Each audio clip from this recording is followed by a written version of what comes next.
Isang umaga, tanghali at gabi po sa ating lahat dyan sa all over the world guys at sa kabuong mundo. Ito po yung ating updates for today na tungkol sa Kimpaw ganap. Bago natin pisahan yung ating intro guys ay gusto ko lamang po batiin yung mga tao dyan. Yung mga senior dyan, yung mga fans natin dyan. Maraming salamat po sa inyong lahat. Kaya ito na po, introduce natin ng ating intro. Pasok!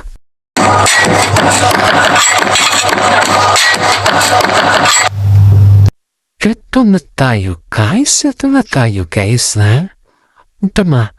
Paano sumikat si Paolo Avellino sa showbiz? Paano siya nag-umpisa guys? Sa panayam at maulat hanggang ngayon, April 2026, ang pagsikat ni Paolo ay hindi naging overnight success. Ito ay bunga ng kanyang daang-daang papapatunay sa kanyang talento mula sa pagiging isang reality show contestant hanggang sa bansagang siyang Asian leading man. Narito ang mga mahalagang yugto ng kanyang pagsikat. Starstruck noong 2006. Nagsimula si Paolo sa apat na season ng Starstruck sa GMA Network. Hindi siya ang nanalo kundi si Aldera Brenica, ang ultimate male survivor. Ngunit naging dan ito upang makapasok siya sa mga pa-rentune na role sa iba't ibang serye. Paglipat sa ABS-CBN noong 2011, ang kanyang big break ay nangyari nang lumipat sa kanyang kapamilya network. Dito niya ipinakita ang kanyang husay sa pag-arte sa serye ng 100 Days to Heaven. Ang Nathan role sa walang hanggang noong 2012. Ito ang tunay na nagpatingkad sa kanyang pangalan. Ang kanyang panggap bilang ang obsesibong sinitan ay umani ng papuri at napanalo sa kanya ng maraming award. Nito napatunayan na hindi lang siya pogi, kundi isang seryosong aktor. Tagumpay sa indie at mainstream movie. Hindi siya natatakot sumubok ng matatapang na role. Ang pelikula ng ang sayaw ng dalawang kaliwang paa ang nagbigay sa kanya ng kanyang unang gawad ni Orion Best Actor Award. Sinundan ito ng mga blockbuster hits tulad ng Go-Go, Ang Batang General, kung saan gumanap siya bilang Gregorio del Pilar. Ang Kimpaw era noong 2023 to 2026, ang tambalan nila King Chu at Paolo Avellino sa Linlam, What's Wrong with Secretary Kim at ang kasalukuyan na Dalibay guys, ang nagdala sa kanyang career sa bagong huro. Ang kanilang natural na chemistry ang dahilan kung bakit mas talo siyang minahal ng masa at mga netizen. Kilala rin si Paolo bilang isang method actor, nung tipo ng aktor na talagang nilunubog ang sarili sa karakter, gaya naman bawat proyektong gawin niya ay lagi markado sa mga nanonood. Nais mo bang malaman mga listahan ng pelikulang napanalo sa kanyang The Best Actor? Kaya ito, sumabayan natin guys. Ito na guys, narito ang listahan ng mga pelikula at serye kung saan kilala si Paolo Avellino bilang Best Actor o mga katumbas na parangal sa pag-arte hanggang ngayong April 2026. Sa pelikulang films, Ang Sayaw ng Dalawang Kaliwang Paa, 2011, nanalo bilang Best Actor sa 30th Gawad Harian Award. Ito ang kanyang kauna-unahang Major Acting Award. Fangirl noong 2020, humakot ng parangal kung saan nanalo siya bilang Best Actor sa Metro Manila Film Festival MMFF at sa mga Edis Entertainment Edition Choice Award noong 2021. Sa television at serye TV series, Linlang noong 2024 to 2025, kinilala siya bilang Best Actor or Series Gold Champion sa Tal Victorious Award Chicago at TV Actor of the Year sa 6th VP Choice Award. Walang hanggang paalam, 2021, nanalo sa Kawad Pasado Award, Laurus Mobilis Media Excellent Award noong 2026, pinamarangan pinarangalan siyang bilang Outstanding TV Actor ngayong April 2026. Content Asia Awards 2025, nanalo bilang Favorite Actor Philippines Viewers' Choice Award.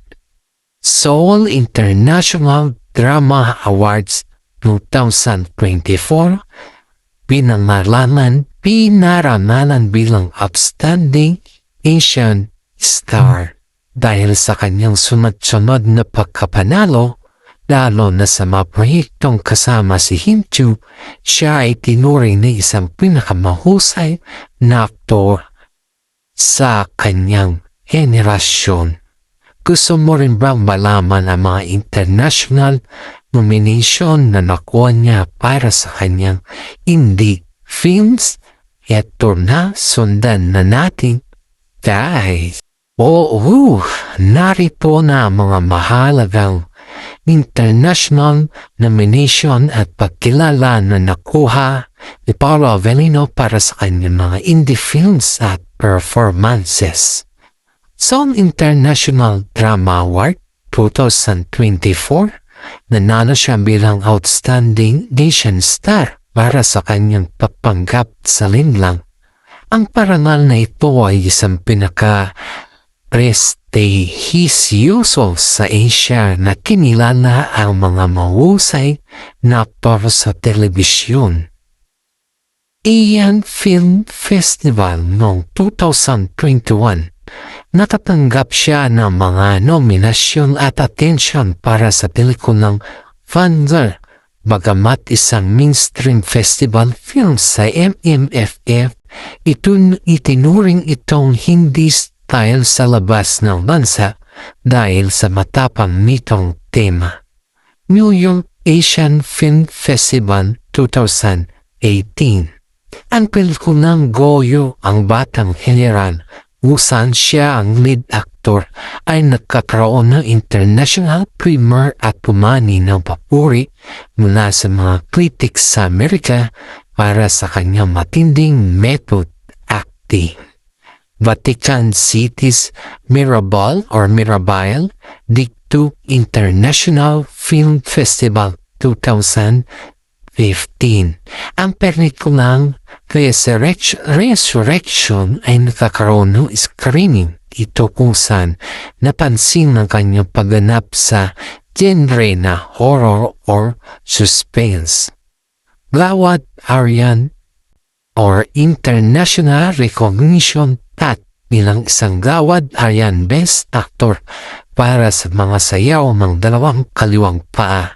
Ang kanyang pangalan ay madalas na isinasama sa mga listahan ng mga Pilipino aktor tuwat sa mga international film market sa Cannes at Berlin dahil sa kredibilidad ng Aryan sa global cinema.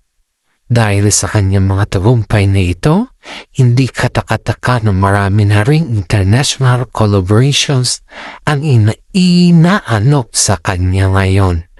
Nais mo bang malaman ang detalye tungkol sa pelikulang ginagawa niya ngayon sa Paris kasama si Nadine Lustre? Kaya heto na guys, heto na. Heto na guys, heto na. Siyempre, ang pelikulang ginagawa ni Paolo Avellino sa Paris kasama si Nadine Lustre ay isa sa pinakainabalang proyekto ngayong 2020. 6. Narito ang mga detalye. Pamagat ng pelikula.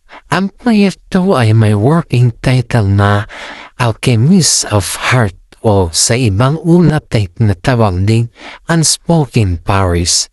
Genre, ito ay isang romantic drama na may halong signing at seryosong tema tungkol sa paghilom mula sa nakaraan. Direktor, pinamumunuan ito ng isang premiadong direktor na kilala sa paggawa ng mga pelikulang may malalim na emosyon at magandang cinematography. Plot, kwento. Umiikot ang kwento sa dalawang Pilipinong nagtatrabaho sa Paris. Isang artist na si Nadine at isang misteryosong lalaki na pilit kinalilimutan ng kanyang pinagmulan na si Paolo Avellino. Magtatakbo ang kanilang mga landas sa gitna ng sining at kultura ng France. Shooting at Paris. Noong Marso hanggang simula ng April 2026, na malagi ang dalawa sa Paris para sa mga mahalagang eksena. Ito rin ang panahon kung saan namataan si Kim Chiu na bumisita at nag-aral din doon, na nagbibigay daan sa mga viral ng Kim Pao moment habang break sa shooting. Balik tambalan. Ito ang unang pagkakataon na muling magsasama sila Paolo at Nadine sa isang major film project matapos ang mahabang panahon. Kaya naman, excited din ang mga fans na kanilang Pauline tandem mula noon.